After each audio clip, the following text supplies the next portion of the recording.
Ibu bapak, saudara-saudara sekalian yang saya hormati, saya mau cerita.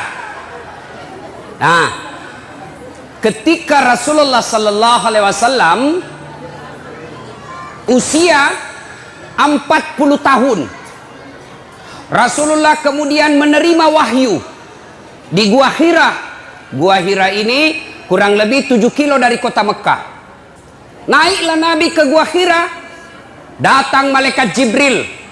Malaikat Jibril memeluk Nabi. Nah, pakai Nabi tak, dia peluk. Lalu Jibril berkata, "Iqra, baca." Nabi bersabda, "Saya tidak tahu membaca." Malaikat Jibril ulang lagi, "Iqra, baca." "Saya tidak tahu membaca." Jibril ketiga kalinya makin dipeluk sampai Nabi sesak napas, hampir tidak lagi bisa bernapas. Lalu Jibril berkata, "Iqra, baca." Nabi mengikuti, "Iqra bismi rabbikal ladzi khalaq" sampai ayat kelima. Menggigil Nabi, Mekkei. Tahu Mekkei tuh? Tahu? Itu bahasa Perancisnya dingin. Oh, pulang Nabi, ketuk pintunya. "Assalamualaikum warahmatullahi wabarakatuh. Istriku sayang." Dia buka pintu. "Wih, abangku sayang." Nah, ini istri yang baik. Pulang suami bukakan pintu, cipikan. Suami tak ji? Pernah dikasih gitu suami tak, ibu? Pernah jadi. Kalau perlu kasih itu bekas gincu. Tempel Ibu, tahu ndak sedekahnya ibu-ibu kepada suami? Sedekahnya suami kepada ibu tiap hari.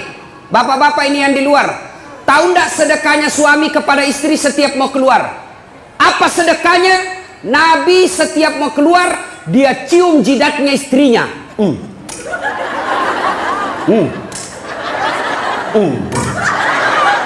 Dicium. Coba, ciuman suami sebelum pergi kerja, sedekah seorang suami kepada istrinya. Maka bapak-bapak mulai besok sedekahlah sebelum keluar rumah. Kalau nak lupa suami tak, ibu, kalau nak lupa suami tak, kasih ingat, "Pak, sedekah." Sini kok, aku sudah kai kok. Tapi ibu juga harus cantik. Mau disedekahi baru banyak osing. Mau disedekahi bau kalepanya, kariwil rambutna, kuning gigina. Nah, bila suami tak, jauh-jauh kau deh. Ya. Datang Nabi Khadijah. Lalu Nabi berkata, "Wahai istriku, dingin aku dong, menggigil kak, selimuti saya." Masya Allah. Bu, ku tanya ki dulu. Ini misalnya toh 3 hari 3 malam tidak ada suami tak, ditelepon tidak aktif HP-nya, dicari tidak tahu kemana, tiba-tiba datang menggigil. "Ibu, selimuti kak." Kira-kira kita selimuti, bu? Oh, ibu, kita selimuti? Tidak. Kali selimuti kak, langsung, "Dari mana kok?" Langsung diinterogasi. "Selimuti kak ibu?" Langsung dia bilang, "Cik dak kok." Itu Khadijah, suaminya 3 hari 3 malam keluar, pulang kedinginan. "Wahai istriku, selimuti saya." Khadijah menjawab, "Sami'na wa ata'na." Saya dengar dan saya taati. Maka hikmah pengajian pertama, ibu, pulang ki pengajian ini, apapun nak perintahkan ki suami tak, selama tidak bertentangan agama, wajib ibu ikuti. Saya ulang, apapun nak perintahkan ki suami tak, selama tidak bertentangan dengan agama, ibu wajib mengikutinya. Dosa kalau tidak ikut. Tahu? Bu, pakai kok jilbab. Siap. Jangan yang sampi-sampi. Siap. Jangan yang pendek-pendek. Siap. Kalau ibu tidak lakukan, bukan cuma dosa kepada Allah, tapi juga dosa kepada suami. Nabilan suami tak, ibu, jangan kau terlalu tebal gencummu, jangan kau cukur alismu, jangan terlalu banyak make upmu. Saya tidak suka, tapi ibu tetap lakukan, maka ibu sepanjang jalan laknat Allah buat ibu. Ngerti? Nah, ini sekarang ibu-ibu banyak nalawan suaminya. Kecuali, dengar, kecuali suami tak na perintah ke yang bertentangan agama. Contoh, bu, dan saya mau kau pakai jilbab deh. Jelek kau kuliah kalau pakai jilbab kau. Sudah mi, buka itu jilbabmu supaya kelihatan itu rambutmu yang berombak-ombak, supaya kelihatan itu lehermu yang telu, supaya kelihatan itu seksi badanmu. Maka suami seperti ini tidak wajib ditaati. Ya, ibu, apa? Sudah mila. Tapi kau dulu berikan anu domeng, mau kak berjudi, maka perintah seperti ini tidak wajib diikuti. Tapi selama perintah itu menaati perintah Allah, tidak bertentangan dengan perintah Allah dan Rasulnya, maka ibu berdosa ketika tidak mengikutinya. Contoh Nabi dan suami tak, jangan pernah keluar rumah, tidak boleh kau keluar rumah sebelum saya pulang dari kerja. Maka kalau ibu keluar, haram langkah-langkah kaki ibu. Masya Allah. Nah, ibu-ibu jangan pernah keluar rumah tanpa izin suami. Dengar cerita. Halo ibu. Oh ibu. Bu. Sudah-sudah mi perisa itu dosta. Itu mesin dos-dos kuenya. Nah lihat terus. Pacetong. Bu, ada orang sakaratil maut ibunya, malasa indokna, sakit ibunya, maka datanglah tetangganya memanggil anaknya. Bu, sakit imam tak, pergi ke besui. Apa kata ibu ini? Minta maaf kak, kasihan, mau sekali kak pergi besui, tapi suamiku lagi keluar. Dia pesan saya, jangan tinggalkan rumah sebelum saya pulang. Tidak datang. Sakaratil maut ibunya. Datang lagi tetangganya, ibu datang ke lihat mama tak, kasihan, sakaratil maut bi. Ini yang terakhir kalinya ibu lihat. Apa kata anaknya? Maafkan saya, kasihan, belum datang suamiku. Saya mau sekali ke sana tapi suamiku belum pulang. Saya dilarang keluar oleh suamiku. Meninggal ibunya, datang lagi tetangganya. Ibu, meninggal mima mata, kasihan. Pergi lihat yang terakhir kalinya. Tolong pergi lihat sebelum dimakamkan. Apa kata ini istri? Maafkan saya mau sekali ke sana tapi suamiku belum pulang dari medan perang dan saya dilarang keluar sebelum dia pulang. Dimakamkan. Selesai dimakamkan, tidak datang, mulai sakit, sakaratil maut, sampai dimakamkan, tidak datang. Marah ini tetangganya, dia pergi lapor kepada Nabi. Dia pergi lapor sama Nabi. Ya Rasulullah, tetanggaku tega betul, mulai sakit, sakaratil maut, sampai dimakamkan ibunya. Saya datang panggil, besuk ibunya, dia tidak datang ya Rasul. Nabi lalu berkata, baik, kenapa bisa itu anak begitu? Kenapa bisa dia tidak datang? Lalu ini berkata, dia tidak datang karena dilarang suaminya keluar. Katanya suaminya pergi medan perang. Lalu dipesan sama suaminya, jangan pernah keluar rumah sebelum saya pulang. Maka itu ibu tidak datang. Apakah Nabi marah? Apakah Nabi marah? Tidak. Nabi lalu bersabda, diampuni seluruh dosa ibu yang meninggal karena punya anak yang taat sama perintah suaminya. Masih ada ibu-ibu begini sekarang? Woi, masih ada? Kasihan. Baru 10 menit pergi suaminya na telepon temannya datang mago. Cepat kok, tidak ada mi suamiku. Maka ibu-ibu saya heran. Di mana-mana masjid ramai majelis taklim. Di mana-mana ramai majelis-majelis taklim. Bahkan setiap masjid ada majelis taklimnya. Tapi anehnya, kenapa ibu-ibu sekarang banyak yang tidak tahu taat sama suaminya? Demi Allah ibu, demi Allah, biar ibu salat tiap hari, bahkan sampai hitam jidatnya, puasa Senin Kamis, ngaji, tadarus, tahajud tiap malam, tapi tidak taat sama suaminya, mendurhakai suaminya, dia kurang ngajar sama suaminya. Demi Allah, jangankan masuk surga, baunya surga diharamkan bagi ibu seperti ini.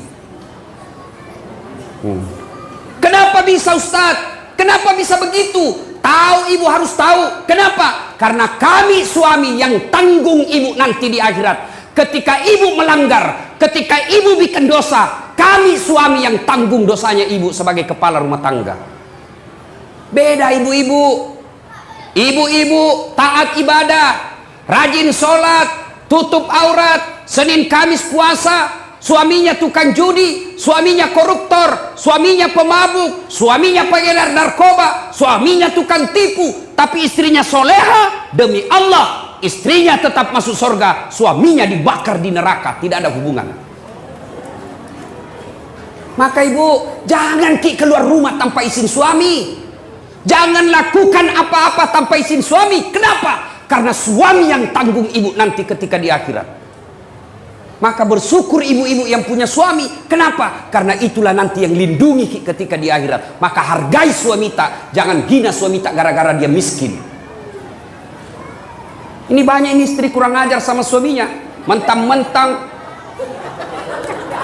agato iko, ku taunya kok, lu lamar ka dulu anu di seperangka ala sholat, ndak nu belikan na rumah lagi bapakku ini nu tampati. Kamu juga saja selalu belikan ko baju, pensiun mako, ndak ada gajinu.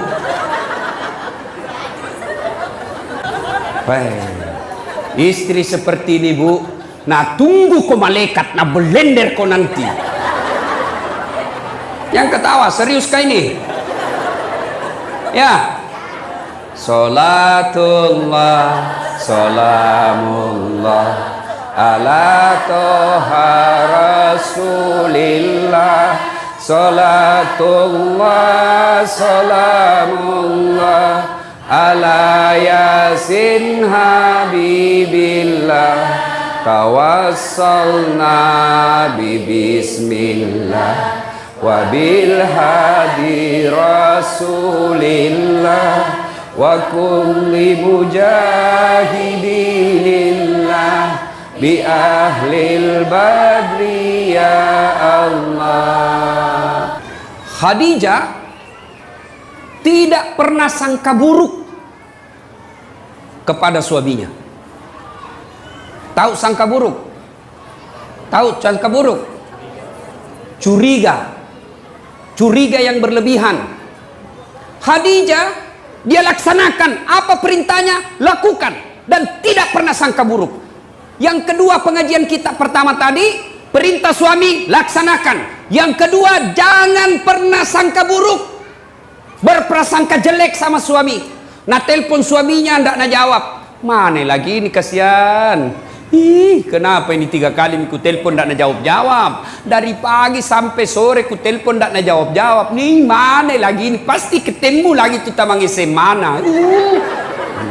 Ini sangka buruk. Sangka baik. Kenapa dia tidak terima teleponnya? Oh ternyata tertinggal HP-nya di pos ronda. Kan dia tukang ojek. Di telepon tiba-tiba ada teman tak telepon ki, kuliah suamimu bonceng cewek, bah mesrana lagi, bola balik bonceng cewek. Sangka baik, bagaimana dia tidak bonceng cewek, kerjanya tukang gojek. Sangka baik. Ibu-ibu jangkit sangka buruk. Telepon suami tidak ada jawab, oh mungkin lagi buang air besar. Masa mau terima telepon? Sedikit lagi. Yang tidak bagus. Sangka baik. Nah, masyarakat telepon Bu Camat tidak dijawab, sangka baik. Oh barangkali Bu Camat lagi menghadap sama Pak Wakil. Nggak enak kan terima telepon. Iya Bu, ada Pak Wakil di depan. Kalau saya boleh, tunggu dulu HP-mu itu, kau nggak hargai saya. Di telepon Pak Wakil tidak dijawab, sangka baik. Oh mungkin lagi rapat dengan anggota DPR. Jangan langsung bilang, dede sekalian sudah dipilih, nah lupa maki. sangka baik. Ada lagi Ibu Ani datang ke sini, sangka baik. Itu Jina datang itu karena mau dipilih, sangka baik. Sangka baik, jangan pernah sangka buruk. Jelas. Tidak ada itu baiknya sangka buruk. Contoh, ada ibu-ibu 7 tahun menikah tidak ada anaknya. 7 tahun. Tiba-tiba di tahun ke-8 dia pergi periksa ahli kandungan. Cek. Nah bilang dokter, Bu, alhamdulillah ibu sudah terlambat 2 bulan. Langsung dia bilang, alhamdulillah. Nah telepon suaminya, Pak, alhamdulillah terlambat 2 bulan. Nah bilang suaminya, alhamdulillah. Jangan kau dulu cerita-cerita sayang, nanti tidak jadi, malu lagi tuh. Baiklah, rahasia bersama, tidak ada cerita. Beberapa hari kemudian datang petugas PLN. Assalamualaikum. Waalaikumsalam. Kata ibu, siapa ya? PLN ibu. Kenapa Ki Pak? Ibu terlambat 2 bulan. Kenapa bisa tahu ini? Bah, dari mana nak tahu ini? Langsung dia sangka buruk sama suaminya. Pasti ini lagi lah bolong ini, pasti karena kebetulan suaminya hitam. Lah bolos sih. Datanglah kasihan suaminya capek bekerja, di kantor dimarahi sama bosnya, di jalan kempes ban mobilnya, baru buka pintu langsung, memang tong kau lah bolong, pembohong, bilang jangan kau ngomong, kenapa kau ngomong? Apalagi masuk itu comok. Karena istilah comok. Terjengkel Tommy orang capek, langsung kini bilangi bolong. Nah balas nih, maga ke comok. Baru orang datang capek-capek mengamuk-ngamuk. Kenapa di itu PLN bisa tahu saya terlambat 2 bulan? Pasti kau yang cerita. Nah kita aja berdua. Nah nih, kenapa bisa nak tahu PLN? Bukan saya kasih tahu. Marah ini suaminya di kantor PLN. Hei, kenapa kau bisa tahu istriku terlambat 2 bulan? Nah bilang ini ada catatannya Pak.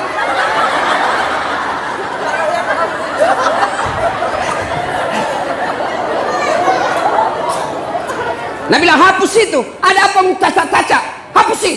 Nah bilang boleh dihapus, tapi bapak bayar dulu. Nah bilang kalau saya tidak mau bayar. Nah bilang terpaksa punyanya bapak diputus. Kalau punya aku kau putus, apa nak pakai istriku di rumah? Nah bilang terpaksa istri tak pakai lilin. Coba, inilah akibat bersangka buruk. Ya, berapa banyak rumah tangga berantakan, yang akhirnya terjadi perceraian, yang akhirnya jadi perpisahan yang tidak nyaman. Anak jadi korban, mau ke bapaknya, bapaknya sudah punya istri, mau ke mamanya, mamanya punya suami, lalu akhirnya anaknya jadi korban dunia akhirat. Siapa yang bertanggung jawab? 2 orang tua ini ketika anaknya nanti masuk neraka. Gara-gara apa sebabnya? Sangka buruk.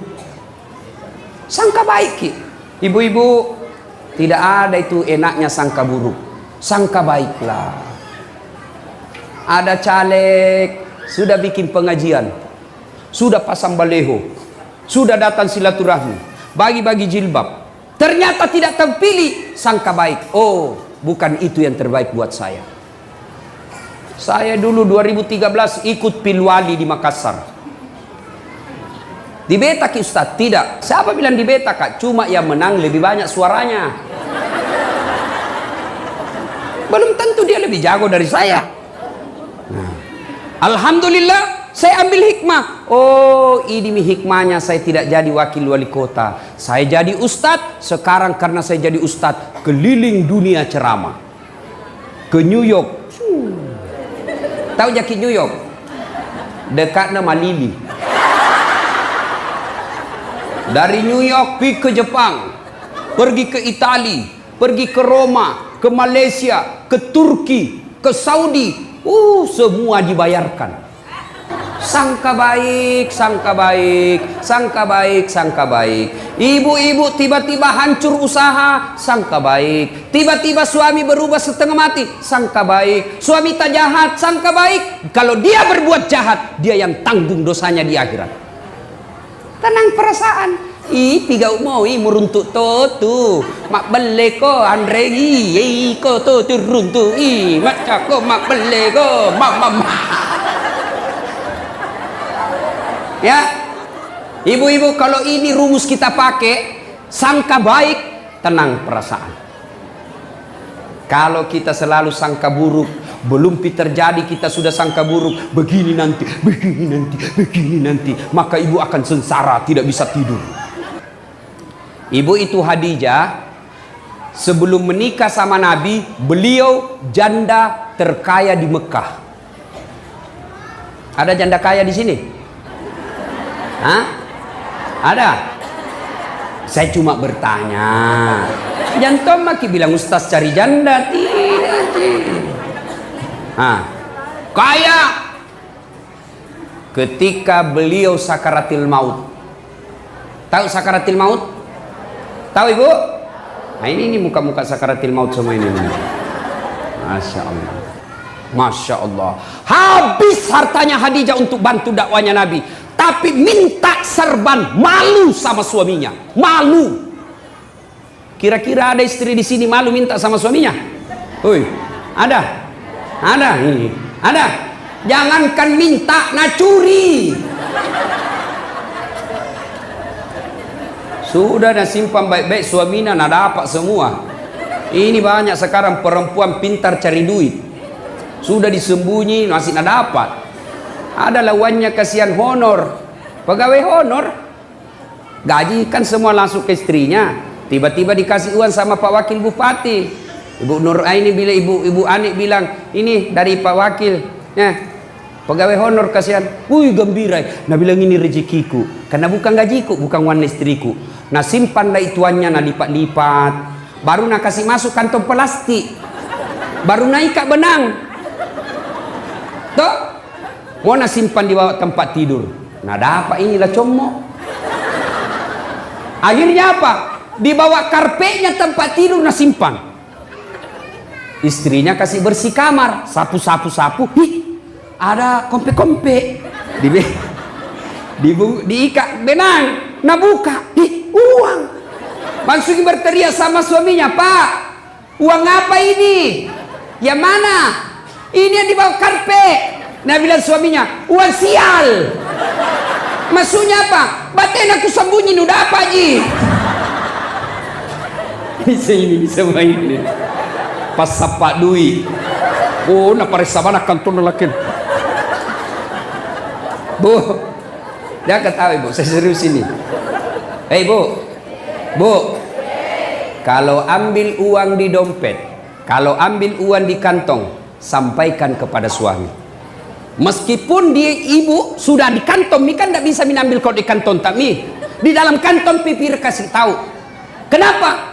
Nanti kasihan dia kira ada uangnya di dompet, sampai di warung kopi, sampai di pompa bensin, sampai uang makan, nah peresa. Mati nih bro, malu maki ini. Lah como sih, perbuatan nasi lah como ibu.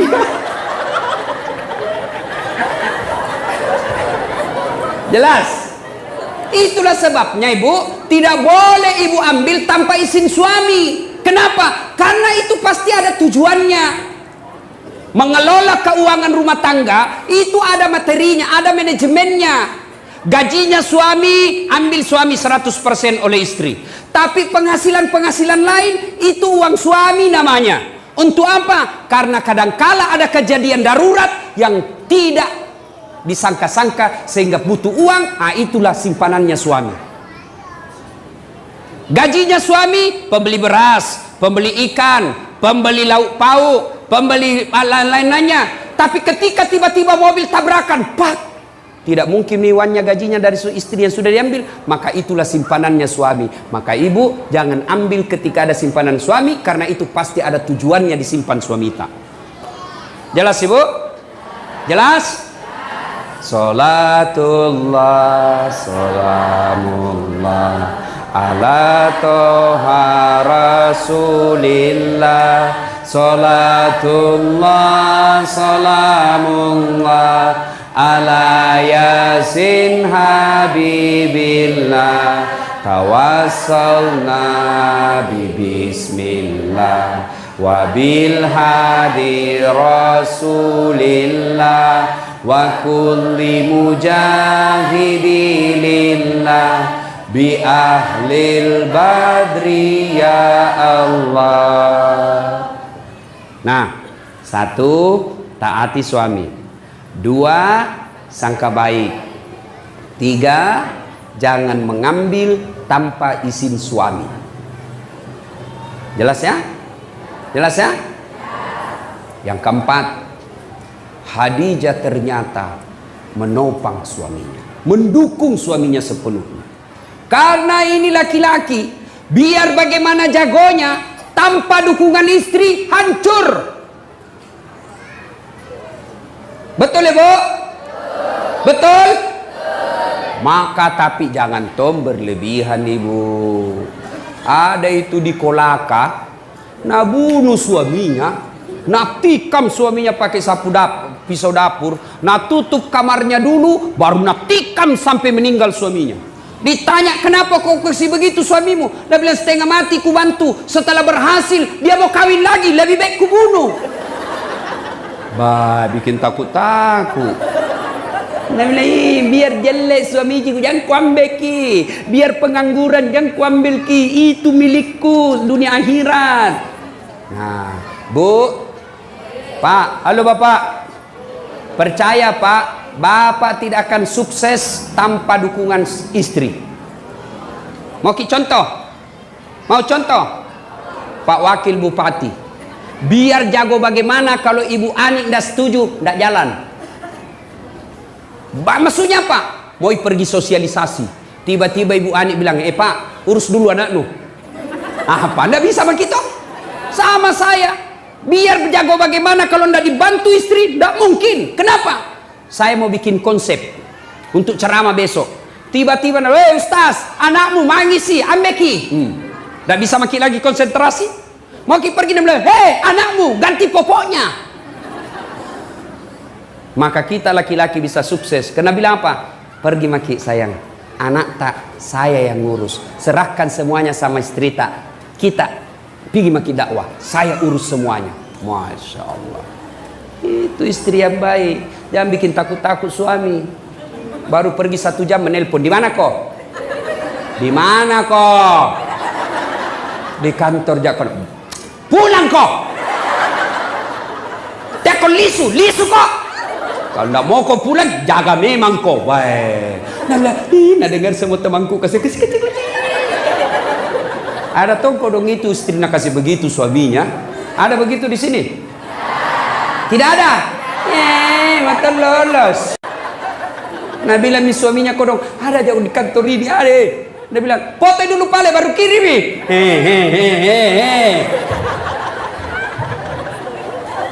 Woi Pak, ada ki begitu di sini? Takut sama istri tak? Nah, ada. Woi Pak Desa, takut ki sama istri tak? Berhenti jadi laki-laki. Apa mau takut sama istri? Nah kita lamar nih, dibikinkan rumah, dibelikan mobil, semua cicilannya kita bayar nih. Baru mau kita takut sama dia, bagaimana ceritanya? Marah Ustaz. Nah banting itu pintu, banting tongi pintumu. Nah pecahkangi piring Ustaz, pecahkangi 1 lusin. Piring bisa dibeli, tapi harga diri tidak boleh diinjak-injak. Allahu Akbar.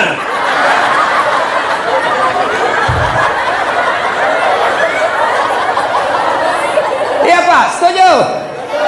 Nah bilang mak jallo aja Ustaz, mak jallo nah pecahkan televisi, pecahkan televisi supaya berhenti menonton. Televisi bisa dibeli, tapi harga diri sebagai laki-laki jangan kau injak-injai. Baik. Allahu Akbar. Nah bilang orang, jadi Ustaz tidak takut sama istri, tak bilang, apalah aku takut sama istriku, cuma istriku lebih berani dari saya.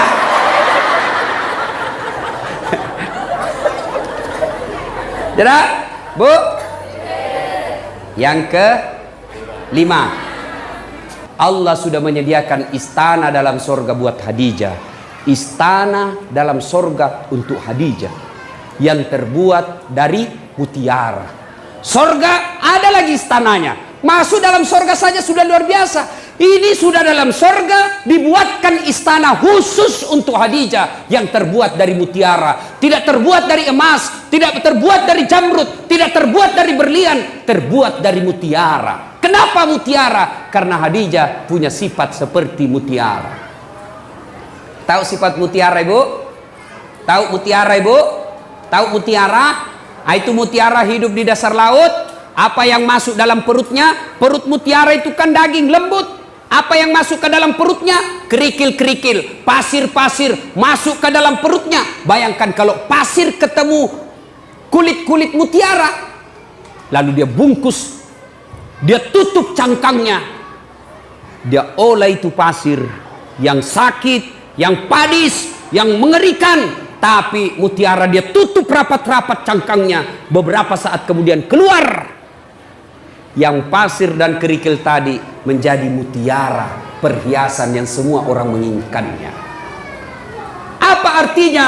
Khadijah setiap ada masalahnya, setiap ada masalah rumah tangganya, masalah dalam hidupnya, tidak pernah dia ceritakan. Dia tutup rapat-rapat cangkangnya. Dia tidak pernah cerita ke orang lain, tapi dia cerita hanya kepada Allah Subhanahu wa Ta'ala.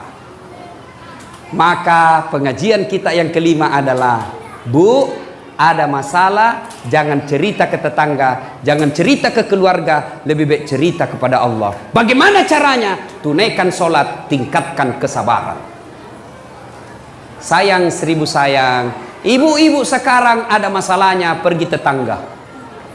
Suamiku itu deh jeleknya, pelit, maseke, sudah kalau tidur ngorok, ini makin tua makin bau kalepaknya. Tidak aku tahu itu suami. Masa suami tak kasih jelek-jelek begitu sama tetangga?